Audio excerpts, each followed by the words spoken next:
السلام علیکم ورحمۃ اللہ وبرکاتہ۔ جب تحقیق میں کر رہا تھا کہ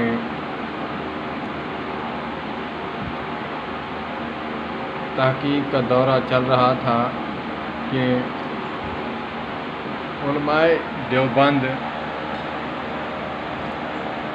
ہمیں بتایا گیا تھا علماء دیوبند قرآن و سنت سے ان کا دور دور تک واسطہ نہیں۔ استغفر اللہ، معاذ اللہ، ثم معاذ اللہ۔ تو مجھے بتایا گیا کہ انہوں نے آیتوں میں حدیثوں میں بھی ہیر پھیر کیا ہے۔ کتاب ایک لکھی گئی اہل حدیثوں کے خلاف یا ان کے جواب میں لکھی گئی۔ مولانا محمود الحسن دیوبندی نور اللہ مرکزہ، انہوں نے کتاب لکھی ایضاح الادلہ۔ ایضاح الادلہ لکھی، پرانا نسخہ تھا، اس میں آیت کریمہ تھی، ہمیں کچھ آتا نہ آتا لیکن کسی کے خلاف آیت کو یاد کرنا، ٹوٹکے یاد کرنا، یہ ہمیں خوب آتا ہے۔ تو وہ آیت ہے اعوذ باللہ من الشیطان الرجیم بسم اللہ الرحمن الرحیم یا ایہا الذین آمنوا اطیعوا اللہ واطیعوا الرسول، اطیعوا الرسول وَأُولِي الْأَمْرِ مِنْكُمْ فَإِنْ تَنَازَعْتُمْ فِي شَيْءٍ فَرُدُّوهُ إِلَى اللَّهِ وَالرَّسُولِ إِن كُنتُمْ تُؤْمِنُونَ بِاللَّهِ وَالْيَوْمِ الْآخِرِ ذَلِكَ أَحْسَنُ تَأْوِيلًا۔ یہ یہاں تک آیت ہے۔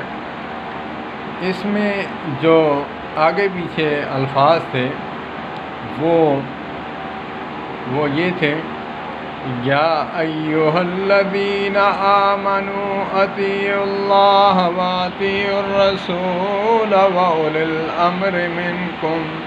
یہ تین ہستیاں ہیں، اطیعوا اللہ، اللہ اور اس کے رسول، واولی الامر منکم، جو تمہارے فقہا مجتہدین اولی الامر ہیں، ان کی بھی بات مانو۔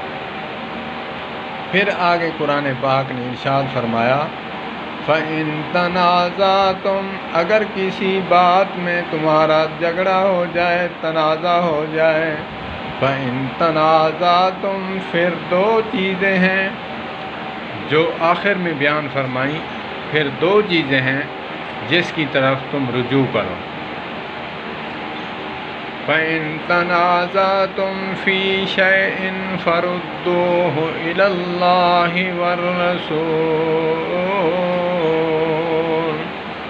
یہاں تک ختم۔ پھر انہوں نے جو اولی الامر ہے وہ فَرُدُّوهُ إِلَى اللَّهِ وَالرَّسُولِ وَأُولِي الْأَمْرِ مِنْكُمْ إِن كُنتُمْ تُؤْمِنُونَ بِاللَّهِ وَالْيَوْمِ الْآخِرِ۔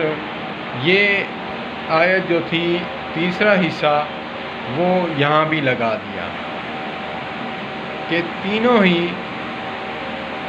ہستیاں ہیں، تم ان کی طرف اپنے مسئلے کو لوٹاؤ۔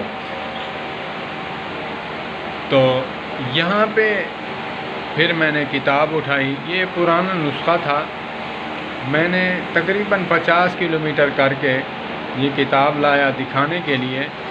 آیا وہاں پہ ایک عالم دین دیوبندی ہیں، ان کو دکھایا، انہوں نے کہا کہ بھائی یہ کاتب کی غلطی ہے، کتابت کی غلطی ہوئی ہے، نیا نسخہ میرے پاس ہے، اس کو دیکھو۔ تو نیا نسخے میں انہوں نے نکال دیا ہے۔ تو اگرچہ تنبیہ کرتے وقت تنبیہ کی ہے، بقول علماء اہل حدیث کے ہم نے تنبیہ کی ہے، انہوں نے نکال دیا ہے، تو پھر تو ٹھیک ہے، بات تو ماننی چاہیے۔ تو انہوں نے نکال کر انہوں نے توسیع کر دی، لیکن ہم ماننے کے لیے تیار نہیں جی، آپ نے یہاں تعریف کی ہے، آپ پر کفر صادر ہوتا ہے، کفر کا فتویٰ آتا ہے۔ اللہ معاف فرما دیتا ہے اور بندے نہیں معاف کرتے۔ تو اللہ پاک ہمیں سمجھ عطا فرمائے، اللہ پاک ہمیں مسلکی تعصب کی لعنت سے محفوظ فرمائے۔